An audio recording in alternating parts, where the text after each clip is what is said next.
আসসালামু আলাইকুম ওয়া রাহমাতুল্লাহ। আলহামদুলিল্লাহ ওয়াহদা আসসালাতু ওয়াসসালামু আলা রাসূলিল্লাহ। সম্মানিত দিনদার মুসলিম ভাইয়েরা, আশা করি আপনারা সকলে ভালো আছেন। সম্মানিত ভাইয়েরা, আজকে আমি একটি বিষয় নিয়ে এসেছি, সেটি হলো দেনমোহর। আমরা যখন বিয়ে করতে যাই তাহলে আমাদের মোহরটা কেমন হওয়া উচিত, বা এই মোহরটা কখন পরিশোধ করা উচিত বা উচিত না, এই বিষয় নিয়ে কিছু কথা বলবো ইনশাআল্লাহ। যে কথাগুলা বলবো সেই কথাগুলা প্রথমে আমার এবং এই জাতির যেন উপকারে আসে। আল্লাহ সুবহানাহু ওয়া তাআলা সেই তৌফিক দান করুন, আমিন। আজকে আমি কমলনগর উপজেলা থানাতে গিয়েছিলাম একটি কাজে। যাই দেখি যে হাজতখানায় বন্দি আছে দুইজন ভাইয়েরে একই মামলা, দুইটা ভাইয়ের একটাই মামলা, সেটি হলো এই দেনমোহরের মামলা। এক ভাই স্ত্রীকে তালাক দিছে, এখন সে দেনমোহর দিতে পারে না, কারণ সে আরেকটা বিয়ে করেছে। বিয়ে করার পরে আগের স্ত্রীকে তালাক দিছে, এখন সে দেনমোহর দিতে পারে না, এই কারণে সে আপনার এই থানায় আছে। আরেকজন ভাই একই মামলা, তাও দেনমোহরের মামলা। এখন কথা হলো, এই দেনমোহরটা আমরা কখন আদায় করব, কিভাবে আদায় করব, এটা কি আমাদের বুঝে আসে না। আসলে সবচেয়ে বড় দুঃখজনক কথা হলো, আমাদের দেশে প্রত্যেকটি মসজিদে দুনিয়ার যে অসুবিধাগুলো আছে, মানুষের মধ্যে যে অসুবিধা আছে, আপনার মানুষের পারিবারিক ব্যক্তিগত যে অসুবিধাগুলো আছে, এই অসুবিধাগুলো নিয়ে পর্যালোচনা করা, খুতবা প্রদান করা, যাতে করে জাতি সঠিক বিষয়গুলো জানতে পারে। কিভাবে কি করবে, হারাম হালাল যৌতুক প্রথা কোনটা কিভাবে দূরীভূত হবে, এই বিষয়গুলো নিয়ে আলোচনা করা দরকার। কিন্তু দুর্ভাগ্যজনক হলো সত্য যে আমাদের দেশের আলেম ওলামারা এগুলা নিয়ে আলোচনা করে না। করবে কখন, তাদের তো সময়ই নাই, অথবা জানে না। তারা এটাকে গুরুত্বই মনে করে না। তাদের চিন্তা ভাবনা হলো, আমি দল করি, দলের পক্ষে বলতে হবে, আমি পীর করি, পীরের পক্ষে বলতে হবে, আমি মাজারে আছি, মাজারের পক্ষে বলতে হবে, আমি যেই দল করি এই দলের পক্ষে বলবো, এমনকি যে ব্যক্তি আমার বিরোধী তার বিরুদ্ধে বলবো, অথবা রাষ্ট্র ক্ষমতায় যারা আছে তাদেরকে কাঠি লাগাবো, তাদের বিরুদ্ধে কথা বলবো। কিন্তু দেশ ধ্বংস হয়ে যাচ্ছে, জাতি ধ্বংস হয়ে যাচ্ছে, জাতি অবক্ষয় জাহেলিয়াতের ভিতরে ঢুকে যাচ্ছে, এটা নিয়ে আমাদের কোনো মাথা ব্যথা নেই, এটা নিয়ে আমাদের কোনো চিন্তা নেই, আমরা চিন্তা করিও না। সম্মানিত ভাইয়েরা, ইসলামের বিধান হলো, আপনি বিয়ে করবেন, বিয়ে করার সময় আপনি দেনমোহর ক্লিয়ার করে দিবেন, আপনার মোহর আপনি আদায় করে দিবেন। এটা হলো ইসলামের বিধান। এখন আমরা কি করি, আমার যোগ্যতা আছে আমি 1 লক্ষ টাকা দেব, আমার যোগ্যতা আছে আমি 50,000 দেব। কিন্তু আমি দেখা গেছে যে বিয়ে করার জন্য, অথবা আমি হলাম গরিব, আমার অকাত কম, আমি গরিব, দেখা গেছে যে আমি বড় লোকের একটা মেয়ে চাইতেছি, শিক্ষিত একটা মেয়ে চাইতেছি।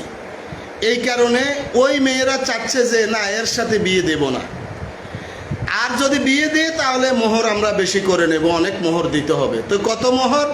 ধরেন 10 লাখ, 5 লাখ, 20 লাখ, 6 লাখ, 8 লাখ, 9 লাখ, এইভাবে মোহর নির্ধারণ করে। এখন এই ব্যক্তি আর মোহর দিতে পারে না, সে মোহর বাকিতে লিখে রাখে। বাকিতে লেখার কারণে সে বিয়ে করার পরে স্ত্রীর কাছে ক্ষমা চায়, এটা চায়, সেটা চায়, পাঁদরি ক্ষমা চায়। কোনো স্ত্রী ক্ষমা করে দেয়, দেখেন জান লাগবে না, আমার এটা লাগবে না, এইটা হয়েছে সেইটা হয়েছে, দরকার নাই, আমি আপনাকে চাই, আমার মোহর চাই না। কিন্তু যখন কোনো একটা অসুবিধা হয়ে যায়, দুজনের মধ্যে বেমিল হয়ে যায়, মিলনে তাদের সংসার জীবনে অশান্তির সৃষ্টি হয়, তখন তারা চায় যে না, তোমার সাথে আমার আর ঘর সংসার করা যাবে না, তুমি তোমার পথে যাও, আমি আমার পথে। এখন আসেন তালাকের কথা। এখন তালাক দিতে গেলে আমার মোহর দাও, আমার মোহর দাও।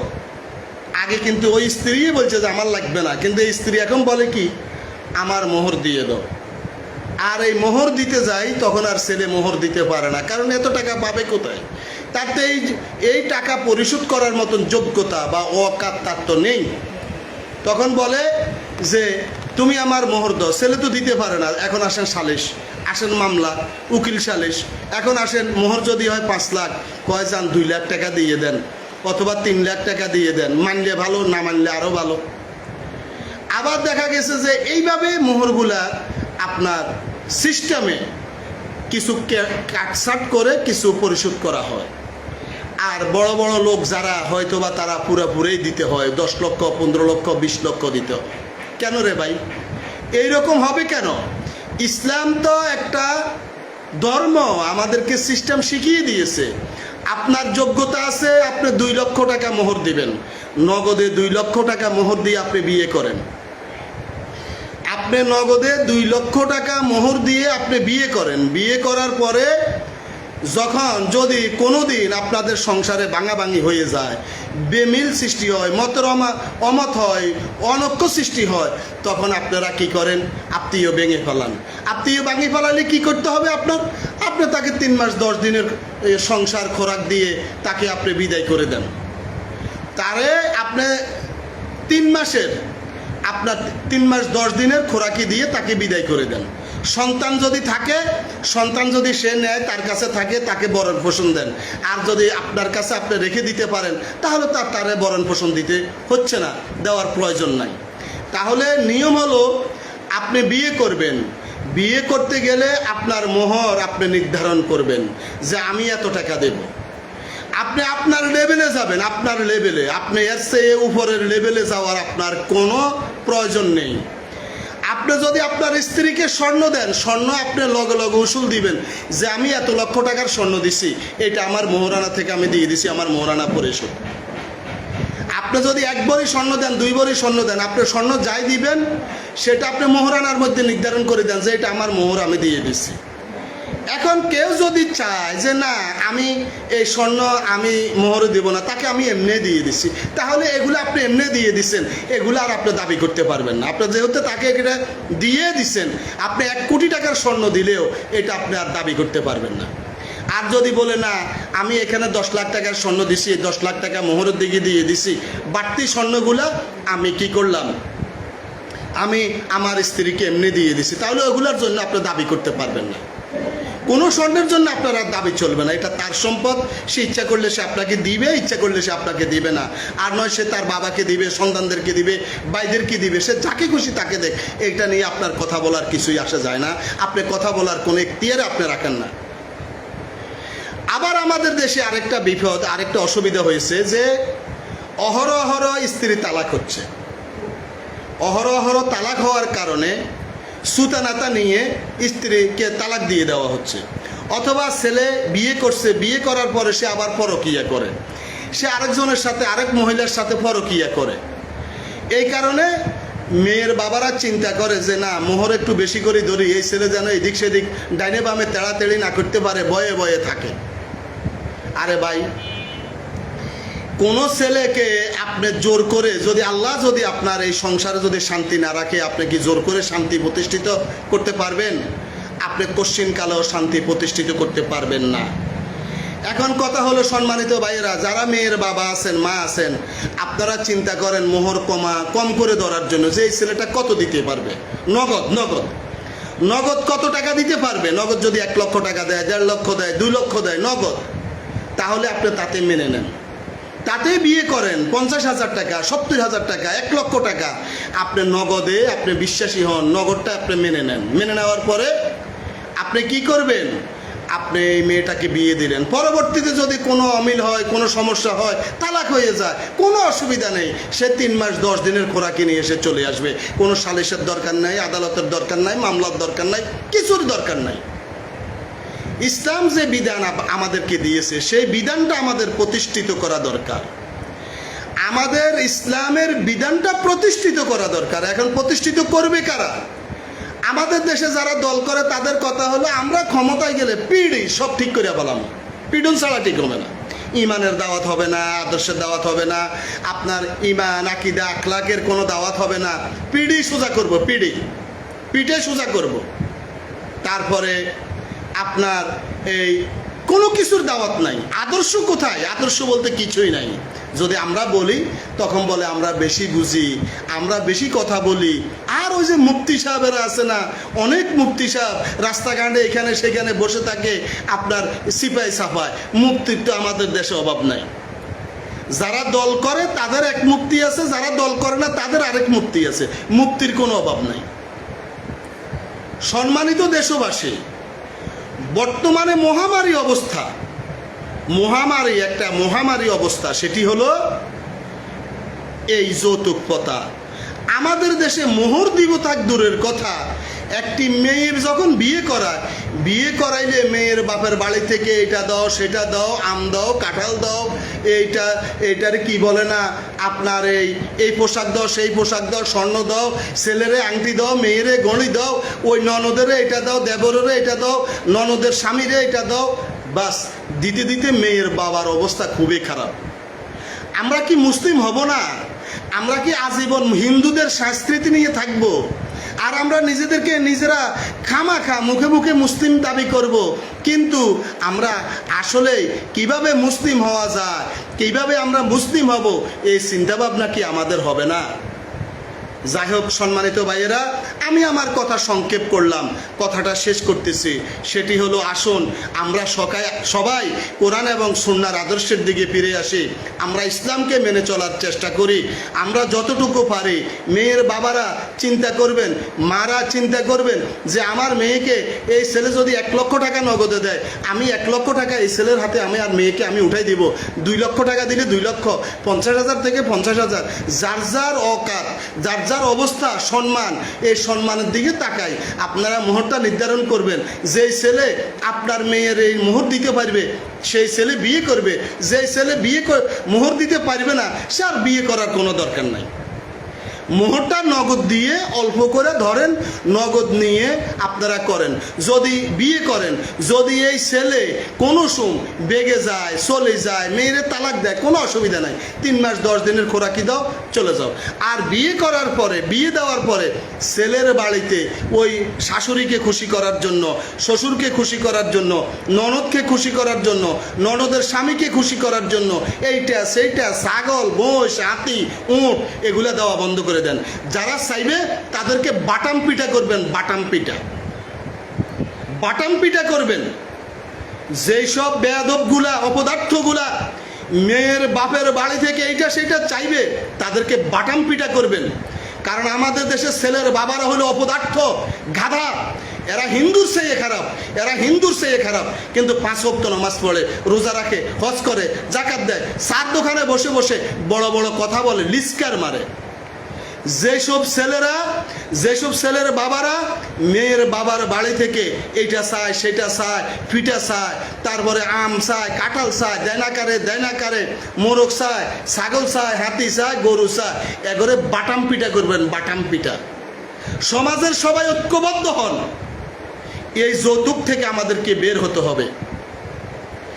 জামাই বিপদে পড়ছে, জামাই অসুবিধায় আছে, জামাই অশান্তিতে আছে, আমার অর্থ আছে, আমি পারলে সহযোগিতা করব। অর্থ নয় আমি সহযোগিতা করতে পারবো না, কিন্তু এর জন্য মেয়েকে অশান্তি করতে হবে, মেয়েকে জ্বালাইতে হবে, মেয়ের সাথে খারাপ ব্যবহার করতে হবে, এটা তো কখনো যেন না হয়। আমাদের অপদার্থ হুজুরগুলা, অপদার্থ ইমামগুলা, এই গদ্দপ মুক্তি বেয়াদব হুজুরগুলা, এগুলার উচিত হলো সমাজের এই ব্যাধিগুলা নিয়ে প্রত্যেক জুমা না হোক, মাস শেষে 2 মাস পরে, 1 মাস পরে এইসব বিষয়গুলা নিয়ে আস্তে আস্তে সুন্দর করে আলোচনা করা। কিন্তু আপনার এই হুজুরগুলা আলোচনা করে না, করবে কিভাবে? এই হুজুরগুলাই তো যৌতুক প্রথার সাথে আপনার লেগে আছে। কারণ মেয়ে বিয়ে দিলে বলে আমি 200 জন খাওয়াবো, কারণ সে তো টাকা নিতে হয় না, সে তো ওই মানুষ থেকে খুঁজে আনে। আমি 50 জন খাওয়াবো, মেয়ের বাড়িতে এইটা দেয় সেটা দেয়। কোনো ছেলে, আমাদের এক দোস্ত দালাল বাজার বিয়ে করছে, সে বলে দেখেন আমি বিয়ে করছি, আমি শুধু আমার বাড়িতে অনুষ্ঠান করবো, আপনার বাড়িতে কোনো অনুষ্ঠান করব না। এই বেয়াদব মেয়ের বাবা আলেম, সে একজন আলেম, বশিকপুর মাদ্রাসাতে চাকরি করে, অসভ্যটা। এই বেয়াদব বলে না, আমার লাস্ট মেয়ে, ছোট মেয়ে, আমি বড় করি একটা অনুষ্ঠান করবো, নইলে মানুষে কি কইব। এই বেয়াদব এ চিন্তা করে নাই যে ইসলাম কি বলে সেটা বলে না, কম মানুষে কি কইব। এরা বলে এরা নাকি রাষ্ট্রে ইসলাম কায়েম করবে। এই বেয়াদব গুলা, এই অসভ্য গুলা নাকি রাষ্ট্রে ইসলাম কায়েম করবে। তাই আমি বলতে চাই, আমার দুঃখ কষ্ট, হে ইমামেরা, হে আলেমেরা, আপনারা প্রত্যেক জুমায় মসজিদে বসে না হোক মাসে একদিন, 2 মাস পরে একদিন সমাজের এই ব্যাধিগুলা নিয়ে আলাতুলভাবে সুন্দরভাবে সিরিয়ালে আলোচনা করেন, সুন্দরভাবে আলোচনা করেন। আপনারা দলের আলোচনা করবেন, অমুকের আলোচনা, তমুকের আলোচনা, ওরে অমুক এমনি সুন্দর করে কথা বলছে, দাঁত বার করে বলছে, হাসি দিছে, এগুলা দিয়া ইসলাম চলে না, এগুলা দিয়ে ইসলাম করে না, ইসলাম চলে না। সম্মানিত ভাইয়েরা, আমার এক বোন লেখছে কিতাবের নাম কি? কিতাবের নাম কোরআন আর সুন্নাহ। যদি জানতে চান আমার বোন, কোরআন সুন্নাহ অধ্যয়ন করুন, কোরআন সুন্নাহ দেখে নিন। মোহরানা কম করে ধরতে হবে। ছেলে যদি নগদে দেয়, অল্প করে ধরে ছেলের হাতে মেয়েকে উঠাই দেন, তাহলে আর আপনাকে কোর্টের বারিন্দায় ধরতে হবে না, উকিলদের কাছে ইজ্জত বিক্রি করতে হবে না, মোহরার গুতাগাতি খাইতে হবে না, গাড়িতে বাসে উঠে মানুষের গুতা খাইতে হবে না। অল্প করে ধরেন মোহরানা, ছেলেদের থেকে নগদে নিয়ে নেন। আর যদি তালাক দিয়ে দেয়, চলে যান 3 মাসের 10 দিলে, কোনো সালিশের দরকার নাই, কিচ্ছুর দরকার নাই, কোনো কথার দরকার নাই। যান, আপনার ভালো না লাগলে আপনি আমাকে তালাক দেন, যান। আর যদি থাকতে চান, তখন দেখা গেছে যে আসেন বসেন, আমার দোষ কি, আমার দোষটা দেখেন, মিলাই দেন, তখন না বলবেন। কিন্তু মোহরানার জন্য আজকে মানুষ জেলে যায়, মেয়েরা কোর্টের বারিন্দায় দৌড়ে। কেন? প্রথমে বাকি রাখে, পরে বলে মাফ করে দিছি, তালাক হয়ে গেলে কয় না মাফ করবো না। তো কিসের মাপ? লেখা আছে নাকি? তাই আশা করি আমার এই আলোচনাটুকু সকলে বুঝতে পেরেছেন। আমরা ইসলাম মেনে চলি, কোরআন মেনে চলি, হাদিস মেনে চলি।